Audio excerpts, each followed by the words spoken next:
Good day, everyone, and welcome to the Este Lauder Company's Fiscal 2026 Second Quarter Conference Call. Today's webcast is being recorded. For opening remarks and introductions, I would like to turn the call over to the Senior Vice President of Investor Relations, Ms. Rainey Mancini. Hello. On today's webcast are Stéphane de La Faverie, President and Chief Executive Officer, and Akhil Shrivastava, Executive Vice President and Chief Financial Officer.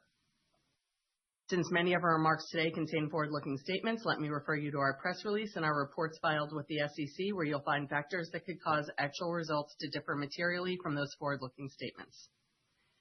To facilitate the discussion of our underlying business, the commentary on our financial results and expectations is before restructuring and other charges and adjustments disclosed in our press release.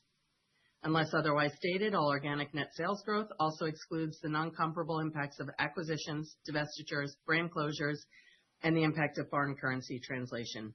You can find reconciliations between GAAP and non-GAAP measures in our press release and on the investors section of our website.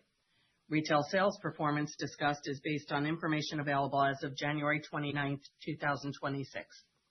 As a reminder, references to online sales include sales we make directly to our consumers through our brand.com sites and through third-party platforms.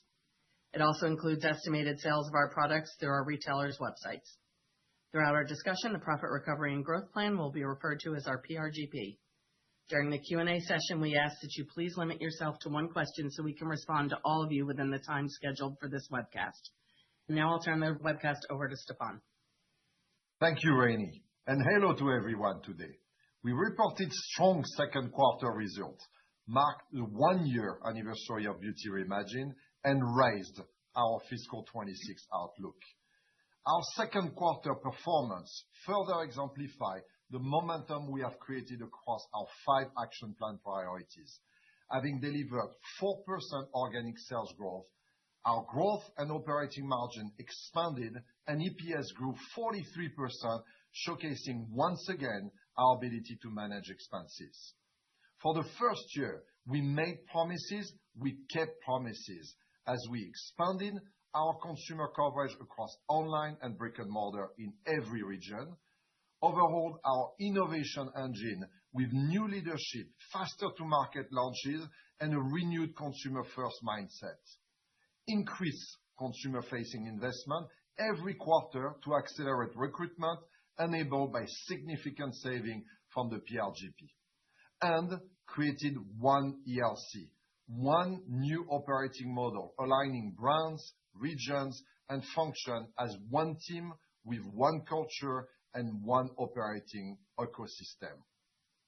When we introduced Beauty Reimagined, our ambition was bold: execute the biggest operational, leadership, and cultural transformation in our history to become the best consumer-centric prestige beauty company. Thanks to the passion, creativity, and resilience of our team around the world, we have come far in 1 year. Yes, there is more work to do, but much has been accomplished. In the first half of fiscal 26, our global retail sales trend improved from the first to the second quarter, from down 4% to flat, as the decline in travel retail moderated. Even more encouraging, our retail sales grew 4% in the first half, excluding travel retail. In mainland China, we outperformed prestige beauty in the quarter again with double-digit growth. We gained share for the quarter and calendar year 25, led by La Mer and Tom Ford, showcasing the strong desirability of our brands compared to international and local peers. In Hainan, our retail sales grew high single digit in the quarter, led by Este Lauder and La Mer. In Japan, we outperformed prestige beauty in the quarter, driven by MAC and Le Labo. For calendar 25, we gained share in France to strengthen our number 1 category rank. In the US, for the quarter and calendar 25, we gained volume share in total prestige beauty. We also grew value share for the quarter and calendar 25 in skincare, led by The Ordinary, and hair care. In addition, Este Lauder gained share in makeup for calendar 25. These retail results and share trend reflects the exceptional execution of Beauty Reimagined over the last year. For our first action plan priority, we moved rapidly to expand our portfolio presence in consumer-preferred, high-growth channels, market, media, and price tiers. We expanded our presence on Amazon Premium Beauty Stores, now with 12 brands across 10 markets. We also announced our brand reach on TikTok Shop in the US and Southeast Asia and launched our first brand in the UK and Germany. This work, coupled with strong performance on Tmall, Douyin, Jelly, Notino, and Trendyol, drove high single-digit online organic sales growth in the first half, leading us to believe we outperformed prestige beauty in the channel. For fiscal 26, online is on track to exceed the 31% of reported sales reach in fiscal 25 as we increasingly tap into the full potential of this high-growth channel. We increased our presence in travel retail across the West, including with Duty Free America, as well as new and upgraded doors for our luxury fragrances in European and Middle Eastern airports, contributing to double-digit retail sales growth for fragrances across several major retailers in the first half of fiscal 26. This strategic expansion is providing a double win, driving growth and diversifying our travel retail business. As we expanded our pharmacy reach in Europe and entered the channel in Latin America, while strengthening our ties in specialty multi with MAC's up-and-coming launch in the US Sephora. For our second action plan priority, create transformative innovation, we focused on three areas of breakthrough, on-trend, and commercial. In China, innovation resonated especially strongly. Este Lauder's three breakthrough launches in the longevity skincare science space contributed to its double-digit organic sales growth in skincare in the market. Our China Innovation Lab created Re-Nutriv's oil in 15 months, quick for skincare, and demonstrating how we are accelerating our speed to market.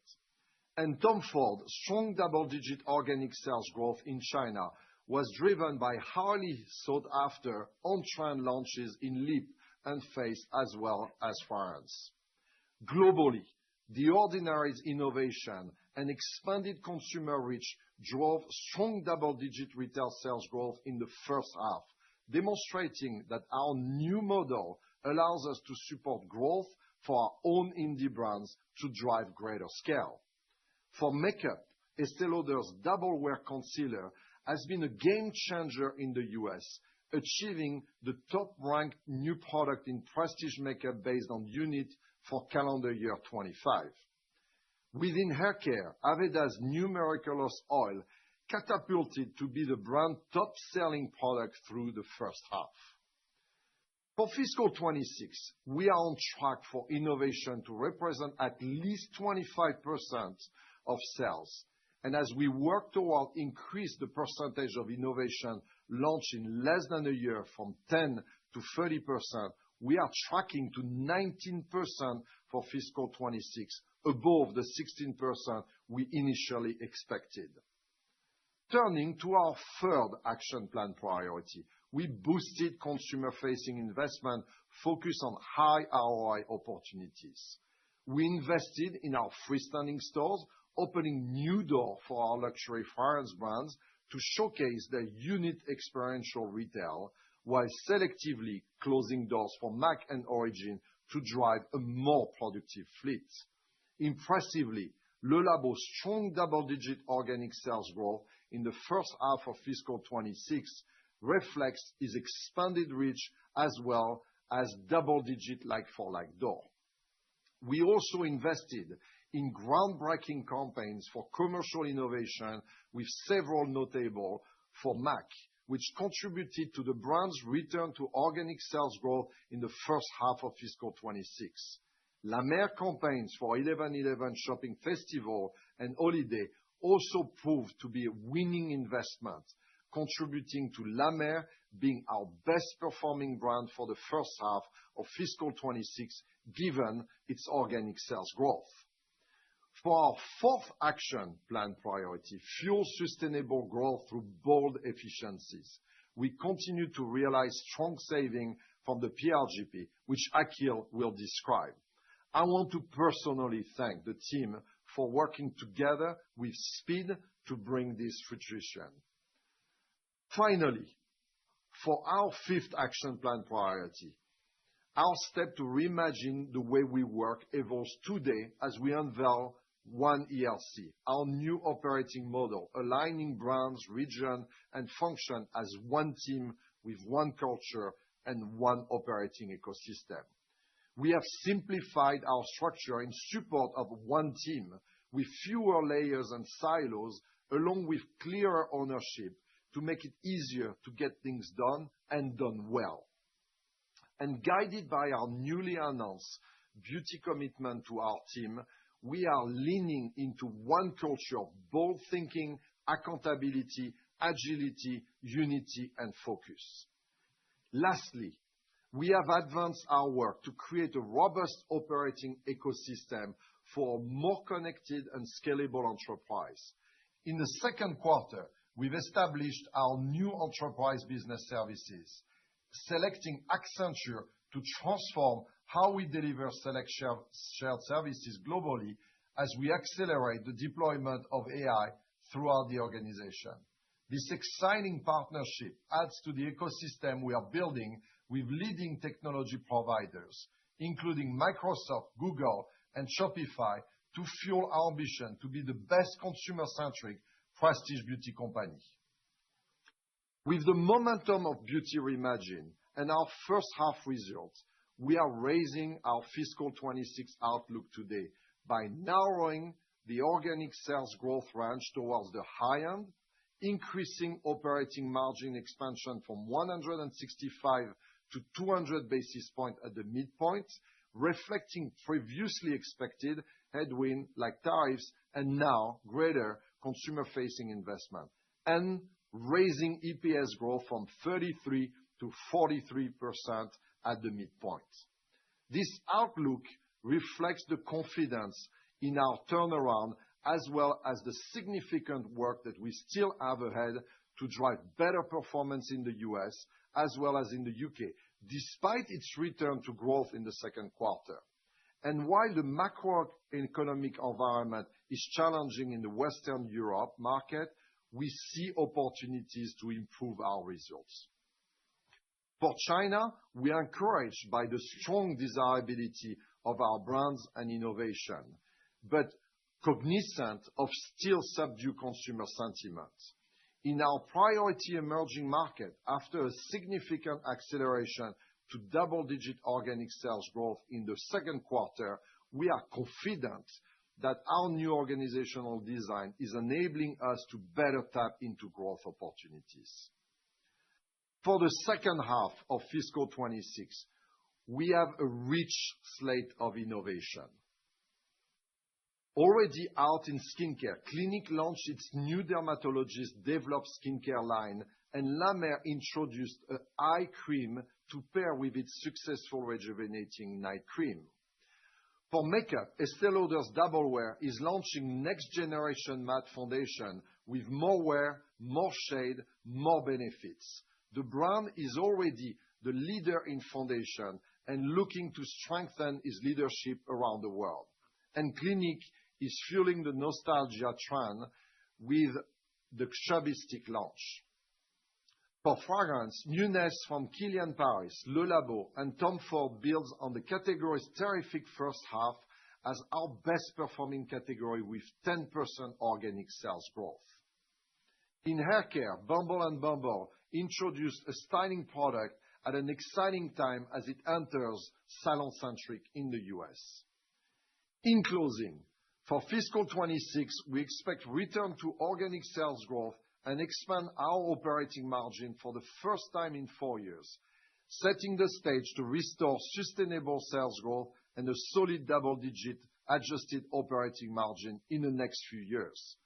I am immensely grateful for the opportunity to lead this great company, especially as we celebrate the 80th of our founding.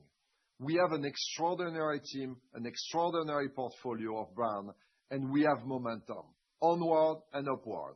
I will now turn the call over to Akhil. Thank you, Stéphane. Hello, everyone, and thank you for joining us today. Enabled by Beauty Reimagined, our focus continues to be on long-term, consumer-centric value creation through sales growth, margin improvement, and strong cash generation. We are delivering solid progress across all three priorities, driven by the team's unwavering determination to build on a strong foundation, advance key initiatives, and increase organizational speed and agility. While there is more work ahead, we remain focused on disciplined execution and are well-positioned to drive sustainable long-term value. Before sharing our updated full-year outlook, I'll start with a recap of our second quarter performance. For more details on our second quarter results, please refer to a press release issued this morning. Starting with organic net sales, we grew 4% year-on-year.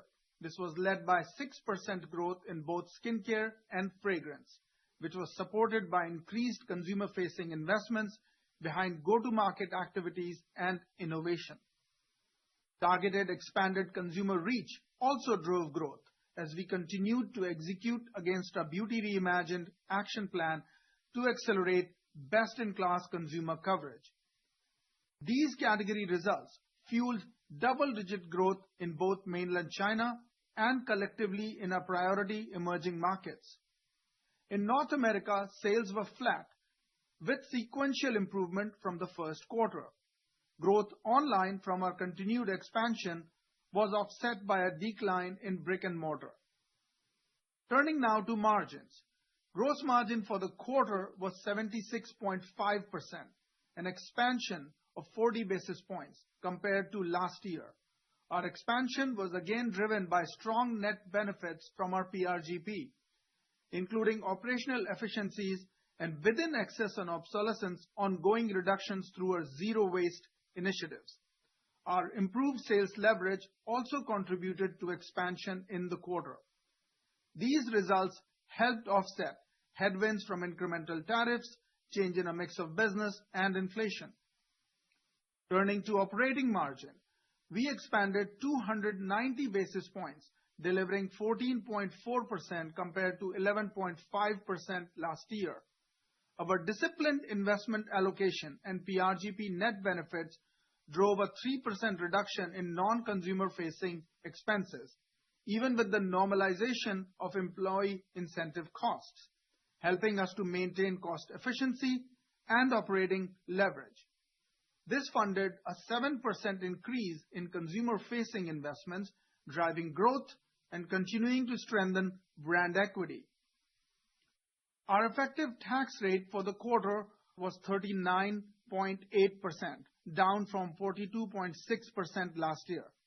This was primarily due to lower tax expense related to previously issued stock-based compensation.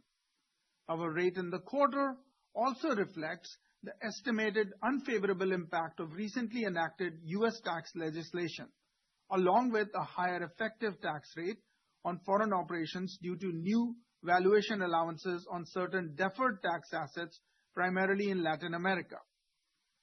Sales growth and cost leverage drove diluted EPS growth of 43% versus last year. EPS increased to 89 cents from 62 cents last year. Looking at our overall PRGP, we continue to execute with focus and discipline, advancing initiatives to better position the company to improve its cost structure, fuel growth, and deliver sustainable long-term value. This quarter, we made significant progress in advancing our restructuring component of our PRGP, entering into a strategic agreement for enterprise business services in connection with the historic transformation of a global operating ecosystem. As Stéphane mentioned, this global initiative includes consolidating certain service providers, expanding outsourced services, and standardizing end-to-end processes using advanced technology. This enables us to unlock greater productivity and efficiency across the organization. Expected charges for these initiatives include professional service fees, employee costs, and contract terminations. We expect these initiatives to deliver net benefits that ramp up over time as the transition progresses and service levels normalize. As we execute the migration, we do expect some near-term cost pressure as we operate in parallel, with benefits building thereafter. As operational scale and efficiencies are realized, they are expected to drive OpEx improvement and keep us on track to achieve our overall PRGP savings and margin progression. In terms of restructuring costs, through December 31st, we recorded $904 million of total cumulative charges, primarily in employee-related costs. Turning now to cash flows, a key priority.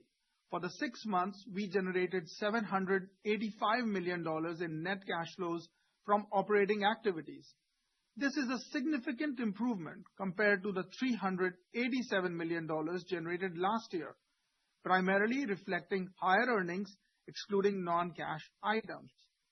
Also contributing to the improvement was a favorable change in operating assets and liabilities, despite the meaningful increase in restructuring payments.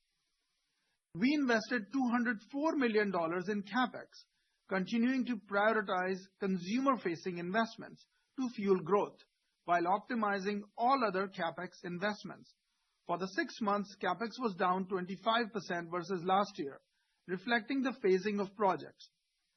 These results underscore a strategic focus on improving free cash flow. Turning now to our expectations for the remainder of the year. We are raising our fiscal 2026 outlook.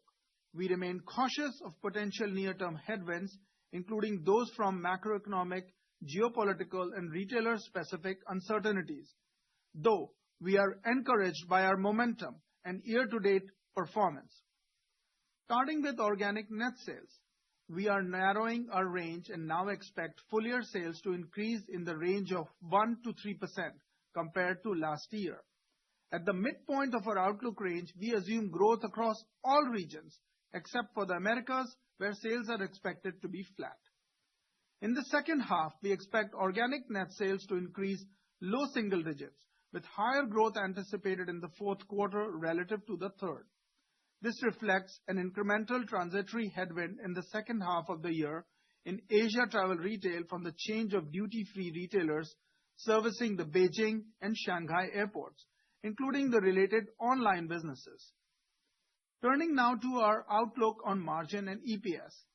We now assume an operating margin between 9.8% and 10.2%, up from a previous assumption of 9.4% to 9.9%. This improvement reflects both our strong first-half performance and greater gross margin expansion than previously expected. We anticipate operating margin expansion in the second half. This reflects third-quarter contraction of approximately 50 basis points compared to last year, as we invest more in consumer-facing programs to support our largest innovation schedule for the year. This contraction also reflects tariff headwinds. Diluted EPS is now expected to range between $2.05 and $2.25, up from a previous range of $1.90 and $2.10. This assumes a weighted average share count of approximately 365 million shares and reflects year-on-year growth of 36% to 49%. Please refer to a press release issued this morning for other assumptions included in our fiscal 2026 full-year outlook, including those regarding evolving trade policies and enacted tariffs. In closing, as we mark the one-year anniversary of our Beauty Reimagined strategic vision, we are energized by our performance and progress towards restoring sustainable growth, a solid double-digit operating margin, and strong cash generation. We remain focused on disciplined execution and long-term value creation. To our teams around the world, thank you for your dedication, passion, and unwavering commitment to be the best consumer-centric beauty company, together as one ELC. That concludes our prepared remarks. I'll now turn it over to the operator to begin the Q&A session. The floor is now open for questions. If you have a question, you simply press the star key followed by the digit 1 on your touch-tone telephone. To ensure everyone can ask their questions, we will limit each person to 1 question. Time permitting, we will return to you for additional questions. Just queue up again by pressing the star key and the digit 1. The first question today comes from Bonnie Herzog with Goldman Sachs. Please go ahead. Thank you, and good morning, everyone. Morning, Bonnie. Good morning. I guess I have a question on Americas, where you just mentioned that you expect growth to be flat in the year. I guess it does appear a little light in context, I guess, of the much easier comps from last year, and then the progress you've been making with launches on Amazon, et cetera. So just curious how you're thinking about the underlying performance in the Americas, and what are some of the key moving parts to keep in mind? And then if you could just also provide any color on the cadence of growth, will it be more balanced or skewed towards FQ4? Just think about the context of the full company guidance. Thank you. No, thank you, Bonnie. I'll take that, and Akhil can add some. So look, just let me just go back a little bit in North America first, and obviously I'll talk about the Americas in total. We come out of 10 years of market share loss in the Americas, and I'm really proud of actually the momentum that the team have put into this market, because when you look at the calendar 25, we've been able to gain share in volume. And that was very important, and I've said it multiple times. We needed to re-engage our brand to recruit consumers, and we've been able to do it across many of our categories and many of our brands. So we are now in a volume market share gain.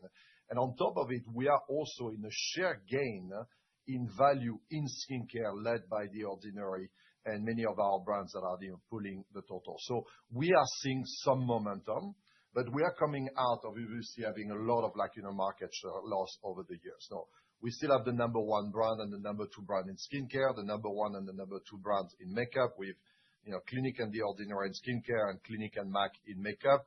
We're seeing a lot of strong performance with Este Lauder and MAC at Ulta. We're very excited, and I've communicated it in October, November, that we were entering MAC US at Sephora. And this is actually a big milestone for us after many, many years of not playing in all specialty multi-universe. So yes, we are seeing great momentum, and we are moving, Bonnie, in the right direction when it comes to North America. That being said, there's still a rebalancing of all the channels that we are in the process of doing, as highlighted by Beauty Reimagined.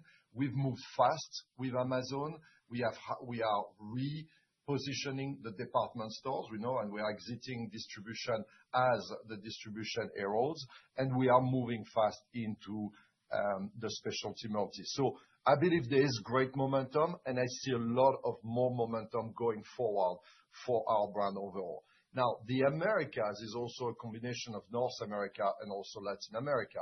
While Latin America has been very strong at the beginning of the calendar 25, we've seen a slowdown of consumer consumption in the market. And I think one of the main challenges that we see is the enacted tariffs are starting to hurt consumer confidence in Latin America. But overall, I want to say, I feel very strong. We have momentum in the market. Volume share is back, and we are moving our brand. So I do believe we will see additional momentum going forward into the market. And to the second part of your question about the cadence, and we've indicated it in the prepared remark and in the press release, we see a stronger Q4 than we see in Q3 overall for the company because of some of the adjustments that we are seeing, especially in the East with travel retail. One of the things that we are experiencing in travel retail and is still some level of disruption, especially when it comes to Beijing, Shanghai airports, but also the online business with Sunrise. As you know, certainly Sunrise has stopped operation. All the operations have been transferred with a mix of China duty-free, Avolta, and One Fujing. So there's a little bit of a transition that we felt in Q2 that goes into Q3, but I really believe that there's going to be strong normalization based on the great relationship that we have had. Yeah. And I want to just remind that Q2 was delivered a very strong Q2 that beat our expectation despite actually challenging in travel retail, thanks to very strong performance in China and acceleration also in some markets in the East, in the West. So I think, again, we have momentum and there's a rebalancing of growth, but our ambition is really to deliver the top end of the guidance that we've put in top line and in bottom line. So we've narrowed the midpoint, but really our objective clearly stated today is to deliver the top end of the guidance. All right. Thank you very much. Thanks, Bonnie. The next question comes from Filippo Falorni with Citi. Please go ahead. Morning, Filippo. Hi, good morning, everyone. Morning.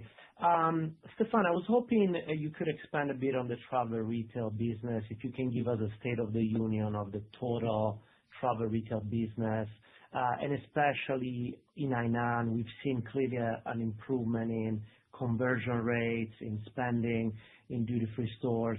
So what's the outlook as you think going forward for that part of the business?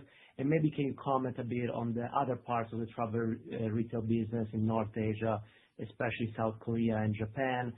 And especially as we think about the back half of the year, where when you think about on a 2-year basis, you're comping more normalized shipment level. So how are you thinking that could play out in the back half of the year? Thank you. Thank you, Filippo. And I'll try to make a state of the union that doesn't last too long because it's a very complex thing that is happening in travel retail.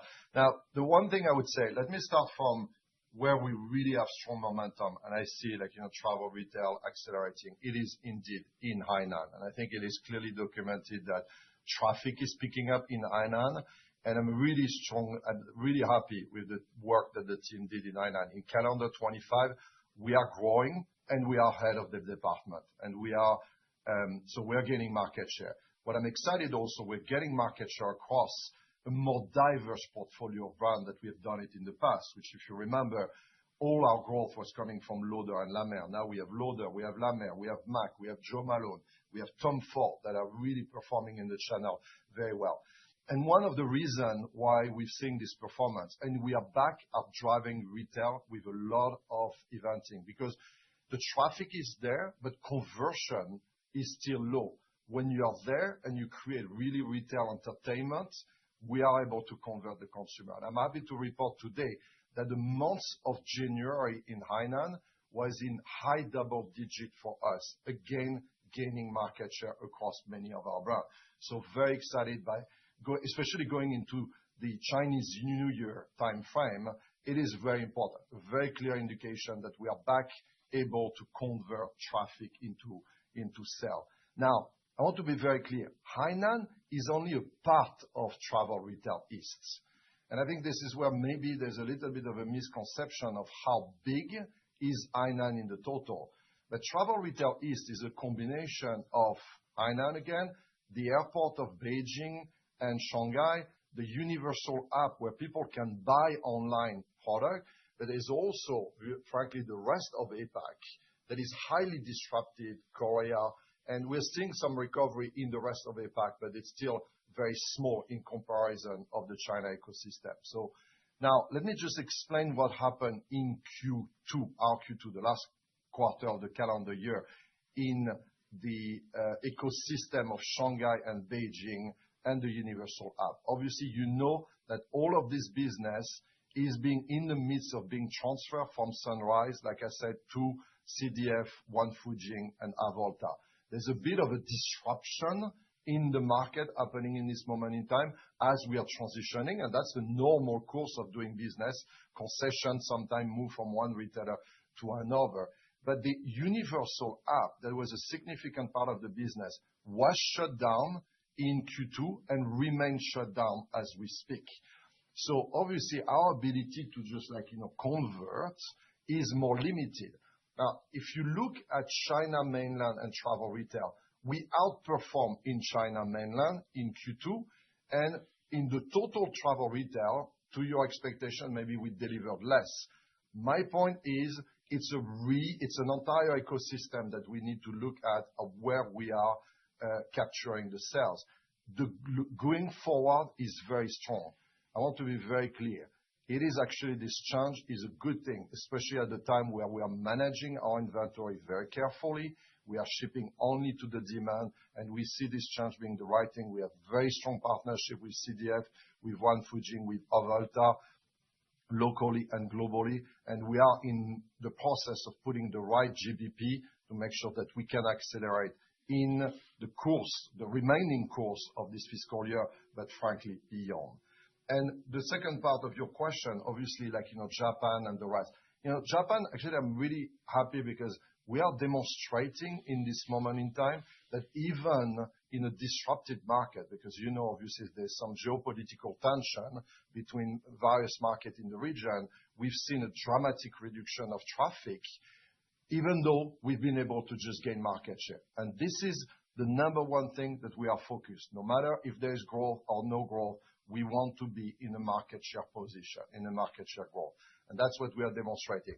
Now, early into this calendar year, we're seeing a shift from Japan to Korea and other markets in the region. And we are ready to welcome the consumers with all our brands really fully deployed. So I want to be clear, even though there's a bit of a disruption in Q4 into Q2, we remain extremely confident about the momentum that we are building and our ability to just convert traffic into sales across all our brands. And one thing just to add quickly, Filippo, the untold story, which Stefan is basically double-clicking here, is the outperformance by ELC in the channel. It is in the West, where we had stated early on, where Stefan had said we'll win in West TR. We are winning there. We are winning in Hainan by quite a distance, and we are winning in markets like Japan, Thailand, and other places. So the outperformance by ELC in travel retail, parts of travel retail, along with China, is the significant encouragement we take for our business as we look forward. Great. Thank you so much, guys. Thanks, Filippo. The next question comes from Steve Powers with Deutsche Bank. Please go ahead. Great. Good morning. Thank you. Good morning, Steve. Good morning. I wanted to pivot, if I could, to profitability in the quarter, which, as you highlighted, was strong, both on growth and operating margin. If I drill in on there a bit, though, skincare delivered most of the upside, if not all the upside. Fragrance was also positive, but more in line, I think. I think on the other side of the coin was makeup, which is still essentially kind of operating at a break-even level. Maybe you could just talk about what you're seeing in that segment and how you see the progression of profitability for makeup to contribute more as we go forward. Thank you. Thank you. Thank you, Steve. Couple of things. As we are looking to go to solid double-digit margin, we are looking to improve margins across the board, across categories and across regions. Now, specifically answering your question on the makeup profitability this quarter, it was also impacted by the return we took on the innovation that is coming in quarter three. So there is a temporary effect there, which understates makeup profitability for the quarter. However, your broader point on makeup profitability is very clear to us. And as Stefan and I have communicated, this is an area where we believe we can have significantly better margins overall. No reason why it should be very dissimilar to other categories over a period of time. Through the work we are doing on right-sizing our fixed cost in these categories, through the work on PRGP, and through the acceleration we are now starting to see even in this category on sales, and with the big launch coming up of Double Wear and some of the improvement we are seeing on makeup, we expect to see profitability to improve. But this is a key pillar that we are working on, Steve. In quarter two, you did notice a little bit of a one-time due to the return we took on this innovation, but those are some of the salient points. Just one thing, Steve, on the makeup, because I think it's very important. And look, we've been always transparent. We have a lot more work to do on makeup, and we are with the team here in New York, and frankly, with all our teams around the world, we're continuing to just improve things. I'm not going to repeat what Akhil said, but a lot of things that we're doing in this moment in time related to our strategy on Beauty Reimagined is to expand distribution. We've entered TikTok Shop in the US with Clinique and MAC, which has allowed actually MAC to just already be in a market share gain in the lip category, which is so important for MAC in the US. MAC has entered TikTok Shop in Germany. I said it again, we are about to enter, we are weeks away to enter Sephora US with MAC, which is going to be a big game changer for the brand, and we are working on more opportunities. Innovation is being ramping up. One of the things I've mentioned in my opening remark is the fast acceleration of the innovation coming in less than a year. Remember, I've committed to triple that. We are already exceeding our expectation this year. We were thinking about 16% of our innovation was going to come in less than a year. It's going to be 19%. The majority of this innovation is coming from makeup. Obviously, we can go much faster in makeup than we can do in the other categories.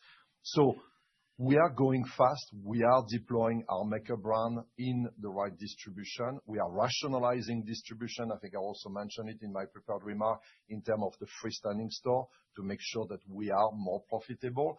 And we are going to have all the added benefit of the PRGP that continues to flow through, like, the P&L this year and in fiscal 27, because while the PRGP ends at the end of this fiscal year, the execution of it will continue into fiscal 27, and we will basically get some benefits. So we are on a path for recovery. It is true that skincare is going faster because of the scale. We're very pleased with the progress that we are doing in fragrances.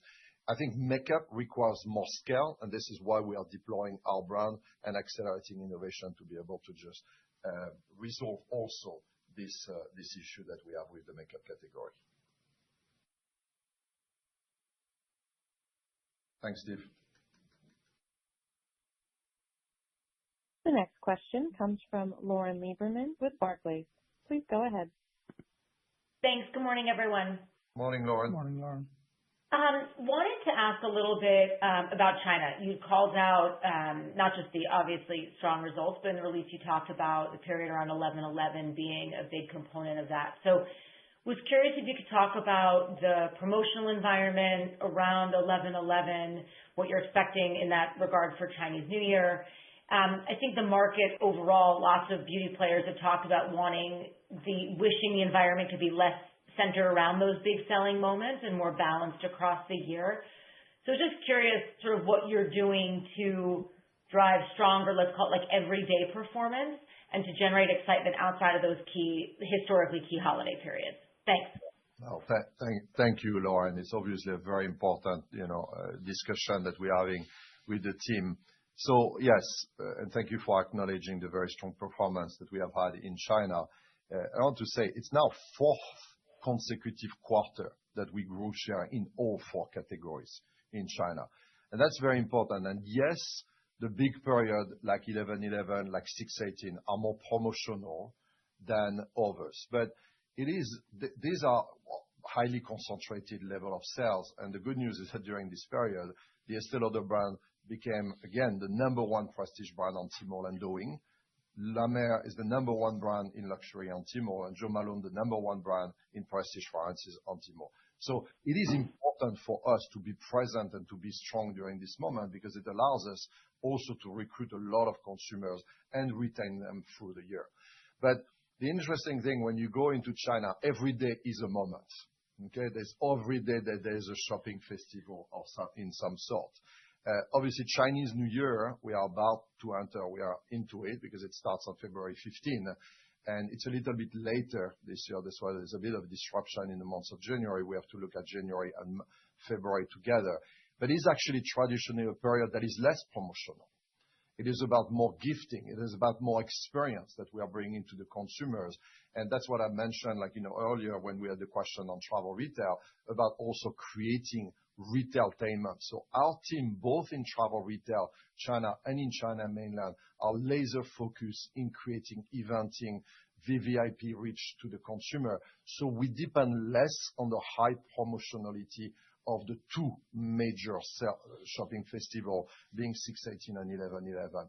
And there's plenty of others. There's like International Valentine's Day, there's Chinese Valentine's Day, there's Women's Day. I could go on the number of events. We're also driving our freestanding store fleet. We're accelerating the number of freestanding stores in the market. And this is certainly the part of the distribution we've accelerated the most that allows us to just bring experience to the consumer so we don't rely so much on the high traffic promotional moment. So I feel we're in a good position. Just to quote a few results, we've gained in Q2 22 basis points in skincare, 87 in makeup, 100 in fragrances, 85 in hair care. These are not small gains by any means. And frankly, that was not only driven by 11/11, but also the post 11/11 going into December in the preparation of Chinese New Year. So rest reassured that we are laser focused on balancing the year so we can continue to raise the consumer-facing price in the markets, as well as really increasing the number of experience and connection we're creating with the consumers. But the momentum is good. I've been also very clear that China, calendar 25, we were lapsing 2 years of negative trend. The good news is that we've accelerated and we've accelerated above the market.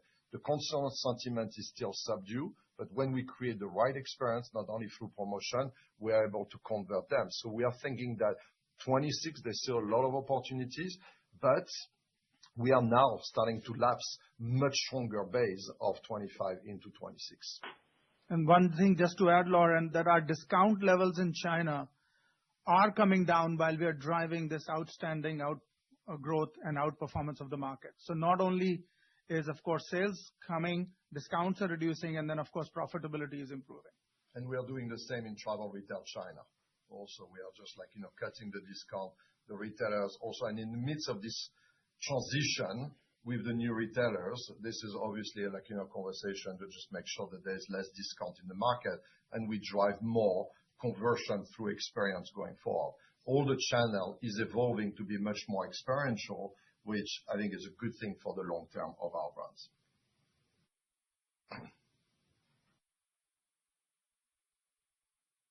The next question comes from Rupesh Parikh with Oppenheimer. Please go ahead. Good morning, and thanks for taking my question. So I just wanted to go back to the North America segment. I was hoping to get more color just in terms of some of the dynamics between sell-in and sell-out, and whether you expect that gap to be improved as you or close as you exit the fiscal year. Thank you. So, Rupesh, thank you. And when we did quarter one, we did have a significant gap, which we talked about and on the call. We had about 5-point gap, and Stefan and I had said that this gap should reduce. In quarter two, this gap has significantly reduced and should continue to be lower than where we were in Q1. We do expect a going gap of a couple of points, mainly driven by the fact that as we move to these online platforms, some of the media that we are investing, which is the A&P on these channels, gets a reduction from sales line versus an OPEX line. So this doesn't impact profitability, it's simply the arrangement or the contract which reduces sales. So when these channels are in growth mode year on year, that mix causes that. The other factor has been inventory, where we have made significant progress. So our inventory, frankly, everywhere in the world are lower or in line with where we need it to be, including in North America. Now, North America is, of course, a shifting retail landscape, so we have to constantly manage it. But what we are seeing is a clear improvement and difference between retail growth and net growth. And I also wanted to follow up on Bonnie's comment earlier, which is that, look, North America first quarter was down. Second quarter is a positive, and we said full year would be flattish, which means the rest of the years after quarter one should be positive for North America. So and that's what we are working towards. So, of course, when we combine quarter one net sales growth, which was a negative, we had the full year flat. So North America trends are also improving, and should quarter two to quarter three to quarter four, we expect more in positive versus flat, including quarter one, the full year was flat.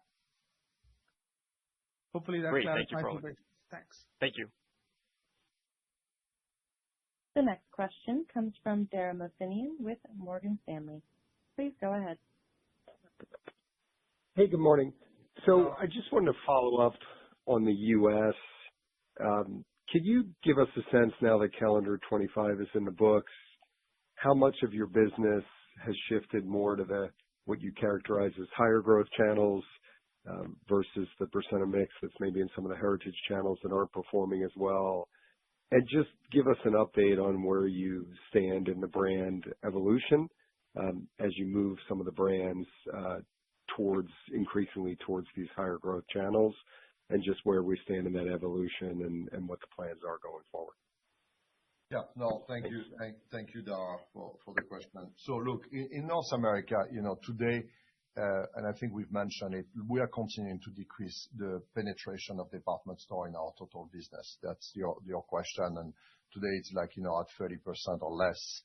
Frankly, it is way less on some brands. Obviously, Lauder, Clinique, and MAC are still brands that have like a higher penetration in the department store than other brands that have a very limited penetration. We are, as demonstrated, increasing really fast our penetration to the online players like Amazon and now TikTok Shop. We've moved a lot of brands. We have 12 brands in the US on Amazon US. So this is really outstanding to have been able to just move that quickly in the channel. Again, MAC is moving into Sephora, but we have really strong partnership with Ulta and with many of our brands there. So the penetration of specialty multi is increasing. The penetration of the online player is increasing.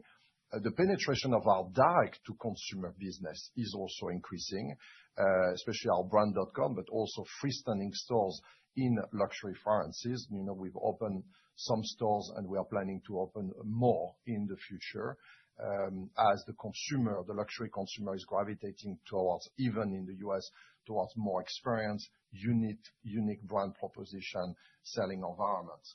So we are really on the right path, Dara, to just being able to just make this move and to be less and less dependent. Now, I want to be very clear. The department store remains a very important and strategic channel for some of our brands, and we are working with our partners all the way from Macy's to Bloomingdale's to even Saks in this moment in time to just make sure that we capture the consumer. We have very strong position, often leading position in these department stores, and we need to just protect it. But at the same time, we are clearly stated as part of our Beauty Reimagined that we are moving where the consumer is moving. There is no decision there. So I feel good. That's why we've been able to just maintain our market share. And frankly, most of the volume growth that we have had and the gain in volume is coming from the high growth channels.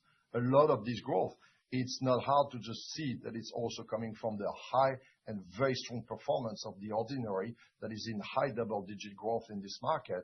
That is 100% in a high growth channel. And this is actually one of the strengths, having the brand from La Mer to The Ordinary that are positioned in all these channels, being able to just capture the consumer where they are.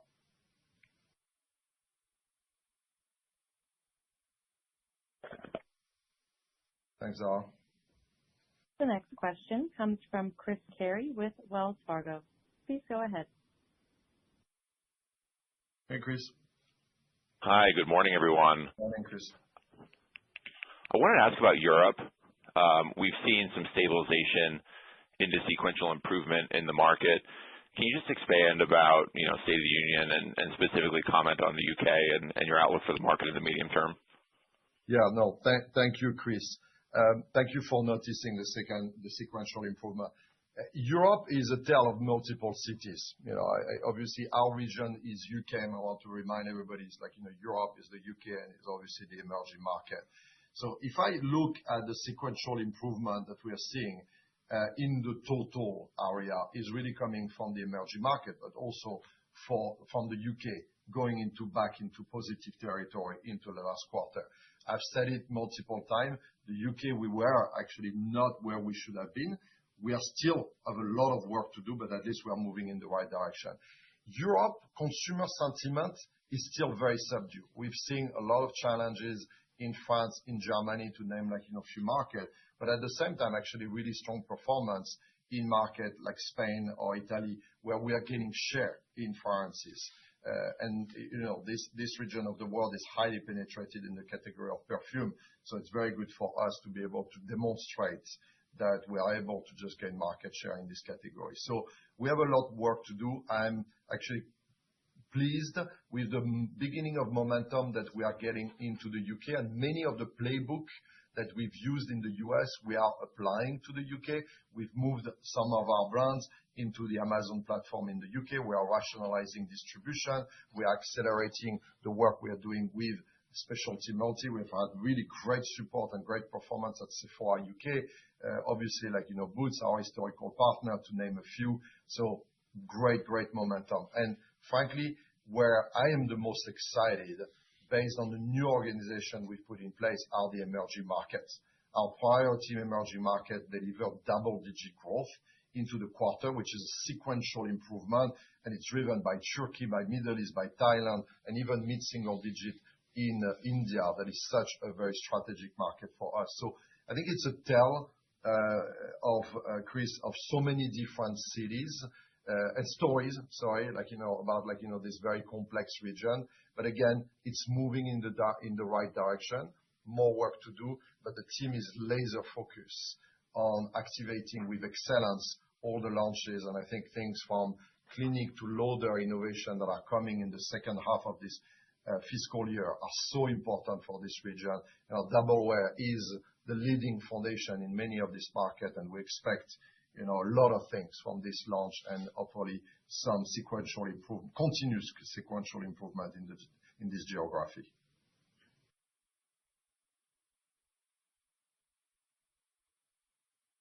The next question comes from Peter Grom with UBS. Please go ahead. Great. Thank you. Good morning, everybody. Morning. Hey, good morning. So I was hoping to just get a sense on kind of the top line trajectory in the back half of the year and just the expectation for higher growth in the fourth quarter versus the third quarter. Can you maybe frame the difference you would expect between the quarters?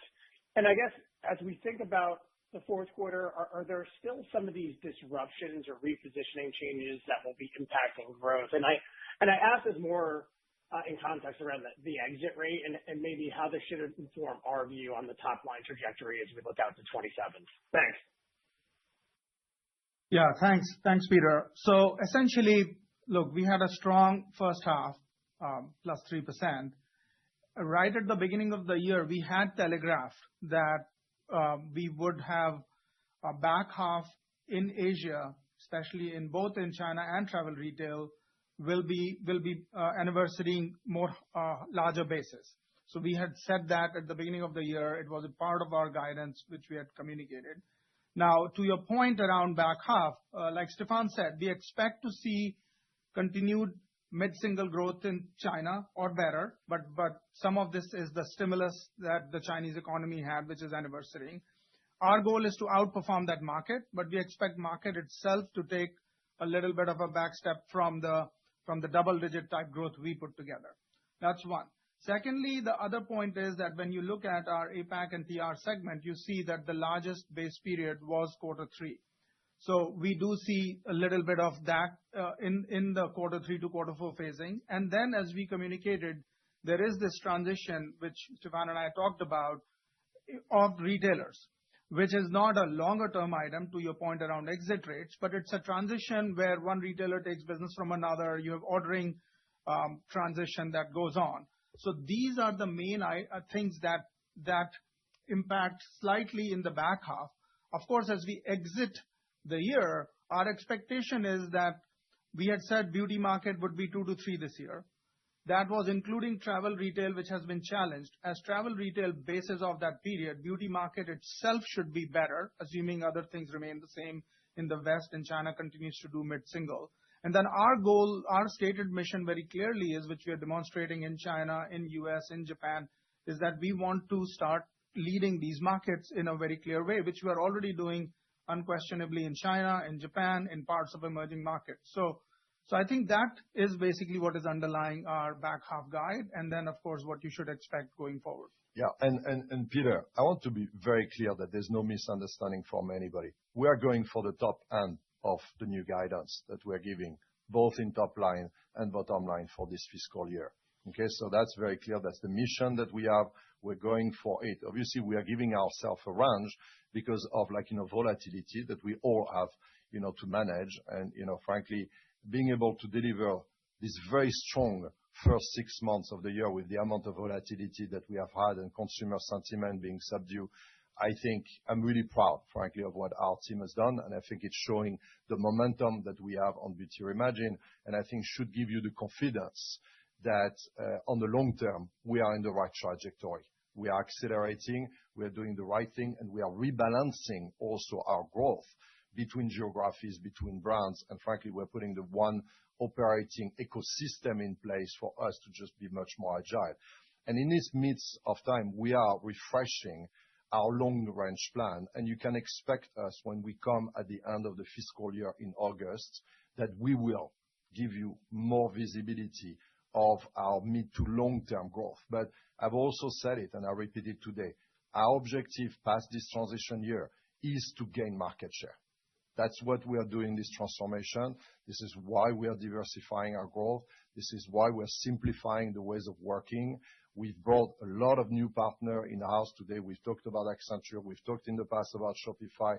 We have great partners of Google, Microsoft, and so many others that are helping us to really act with speed and agility, and let alone all the PRGP, where the saving will continue to flow through this year and into next year and create a lot more efficiency. So I feel really good about what we've done in this first year of Beauty Reimagined. The momentum in the first half is strong. Even the retail sales, ex-travel retail at +4, lead us believe that we are gaining market share in many, many markets, as demonstrated in China, in the US, in volume, and so on and so forth. So I feel good. We are going for it. We're going for the top of the guidance, and that's the mission that every single of the employees of the Estée Lauder companies have today, and we're going for it. That concludes today's question and answer session. If you were unable to join the entire webcast, a playback will be available at 1 p.m. Eastern today through February 19th. Please visit the Investors section of the company's website to view a replay of the webcast. That concludes today's Estée Lauder conference call.